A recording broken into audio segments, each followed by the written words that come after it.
Hello students, आज हम एक क्वेश्चन कर रहे हैं। आवर सब्सक्रिप्शन ऑफ शेयर्स, ठीक है, are excess retain for allotment and calls and balance refunded. A company issues 50,000 shares of 10 each, payable 4 on application, 5 on allotment, 1 on final call. Application were oversubscribed to the extent of 48,000 shares. The allotment was made as follows. तो बच्चों, सबसे पहली बात, 50,000 share issue किए हैं। 10 रुपये का share है, 4 रुपये एप्लीकेशन में है, 5 रुपये अलॉटमेंट में, 1 रुपया फाइनल कॉल में है। आगे वो बोल रहा है application were over subscribe to extent 48,000। आपने जितने इशू किए थे उससे 48,000 ज़्यादा आए, मतलब कि 98,000 शेयर्स आपने रिसीव्ड किए हैं। ठीक है जी।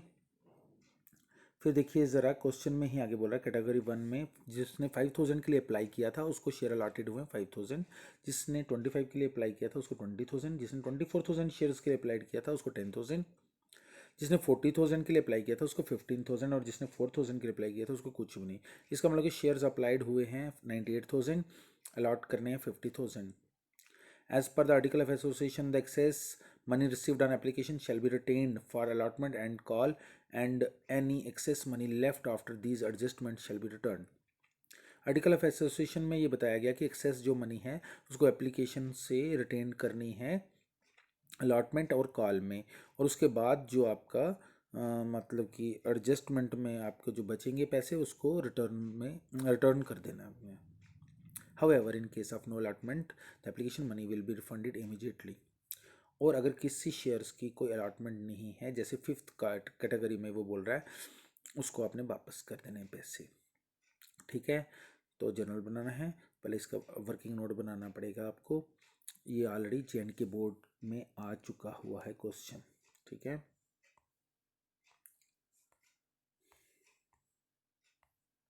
तो देखिए ज़रा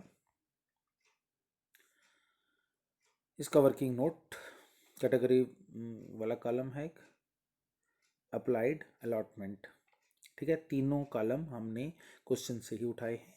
जिसने 5,000 के लिए अप्लाई किया उसको 5,000 अलॉटमेंट हुए, जिसने 25,000 के लिए अप्लाई किया था उसको 20,000, जिसको 24,000 के लिए अप्लाई किया था उसको 10,000, जिसने 40,000 के लिए अप्लाई किया था उसको 15,000 और जिसने 4,000 के लिए किया था उसको कुछ भी नहीं। ठीक है, फोर्थ वाले कॉलम में देखिए ज़रा, एप्लीकेशन मनी रिसीव्ड और रेट है एप्लीकेशन का 4 रुपये। तो सेकंड वाले के साथ मल्टीप्लाई कर लेंगे आप, 5,000 इंटू 4। ठीक है, 25,000 इंटू 4 1,00,000, 24,000 इंटू 4 96,000, 40,000 इंटू 4 1,60,000 और 4,000 इंटू 4 16,000।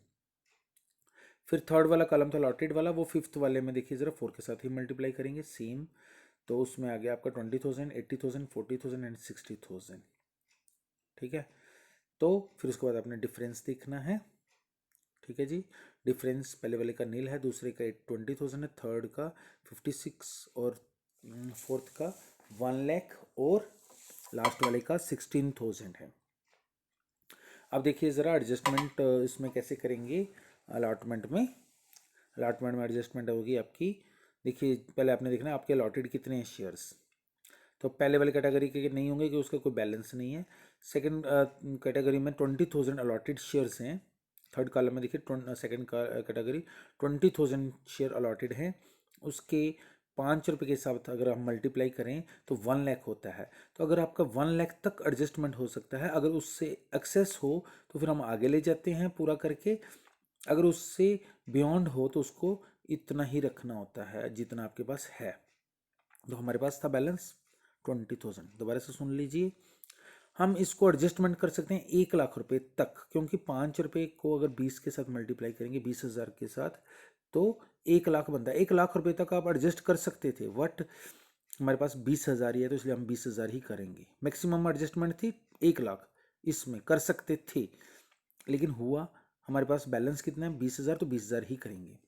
थर्ड वाले में देखिए ज़रा, 10,000 आपके अलॉटेड हैं, 5 रुपये के साथ करेंगे तो 5,000 रुपये मैक्सिमम एडजस्टमेंट कर सकते हैं, और बैलेंस में 56,000 है तो 6,000 हम आगे ले जाएंगे। ठीक है, कॉल में, क्योंकि इसके पास 50,000 कर सकते हैं हम, क्योंकि 10,000 इंटू 5 50,000। तो हमारे पास 56,000 था बैलेंस में, तो 50,000 ही इधर हम करेंगे क्योंकि मैक्सिमम एडजस्टमेंट उसकी उतनी ही हो सकती है। बाकी 6,000 रुपया जो वो हम आगे ले जाएंगे। आगे भी हम अगर हम चेक करेंगे तो 10,000 इंटू एक 10,000 तक कर सकते थे, लेकिन वहाँ पे 6,000 ही बचा था, तो 6,000 क्योंकि कम था तो हम कम वाला कर लेंगे। अगर 10,000 से ऊपर होता आगे तो फिर हम रिफंड तक ले जा सकते थे। ठीक है, तो उसके बाद है आपका, उसके बाद है बच्चे आपका फोर्थ कैटेगरी। फोर्थ कैटेगरी में 15,000 अलॉटेड हैं और 15,000 इंटू 5 करेंगे तो 75,000 तक एडजस्टमेंट कर सकते थे, लेकिन हमारे पास 1 लाख है तो 75,000 ही किया हमने, हमारे पास बाकी फिर बच गया। फिर हमने कॉल में भी एडजस्ट करेंगे, 15,000 इंटू 1 करेंगे तो 15,000 तक ही हो सकता है, उससे ज़्यादा नहीं हो सकता।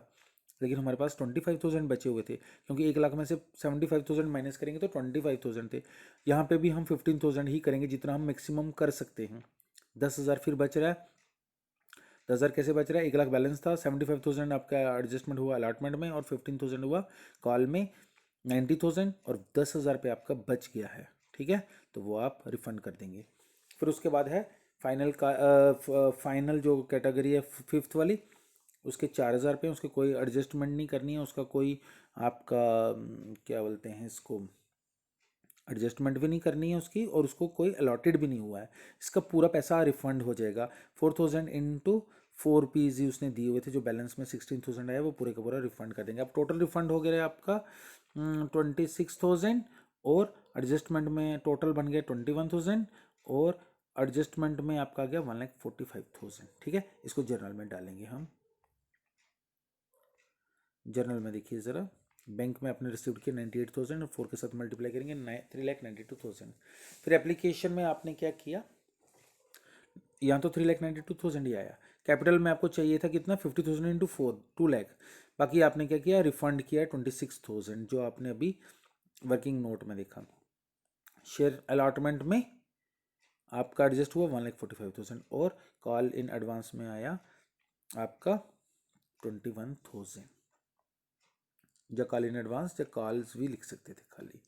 अलॉटमेंट में अभी अब देखिए ज़रा, उसको ड्यू करना है आपने 50,000 इंटू 5, तो 2,50,000 हो गया। ठीक है, लेकिन जब आप रिसीव्ड करोगे तो उसमें आपका 1,45,000 पहले से आया हुआ है। ज़रा ये इसमें चेक कर लो आप, शेयर एप्लीकेशन में वर्किंग नोट 1 में जब लिखा हुआ था 1,45,000। ठीक है, ये दिया ना 1,45,000, तो 1,45,000 उसमें से माइनस कर लें तो 1,05,000 आ जाएगा। ऐसे ही फर्स्ट कॉल में आपका ड्यू होता है 50,000 इंटू 1, क्वेश्चन में 1 रुपीज़ इसका रेट दिया हुआ है, 50,000 हो गया। फिर आपने जब रिसीव करें तो कॉल इन एडवांस भी था 21,000 रुपया, बाकी आपका 50 में से माइनस करके तो बाकी 29,000 आएगा।